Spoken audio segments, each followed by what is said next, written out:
High বন্ধুরা, welcome back to my channel. তোমরা সবাই দেখতে পাচ্ছ যে আমি এখন বসে আছি। আমি আশফল ছাড়াচ্ছি, পুরো এক ঝুড়ি ভর্তি আশফল, যা মিষ্টি খেতে তোমাদেরকে কি বলবো। আর আজকে আমি আবার আরেকটা ব্লগ দিতে চলে এসেছি।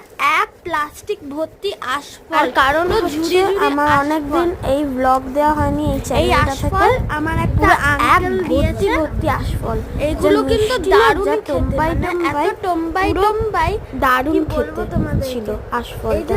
তোমাদেরকে একবার জুম করে দেখাচ্ছি, দেখো আশফলটা কত মোটা মোটা দেখো বন্ধুরা, কি সুন্দর সুন্দর। আমি একটু মুখে পুরে নিলাম, যা মিষ্টি তোমাদেরকে কি বলবো বন্ধুরা। যদি আমার এই মিনি ব্লগটা ভালো লেগে থাকে তোমাদের সবাই, তাহলে লাইক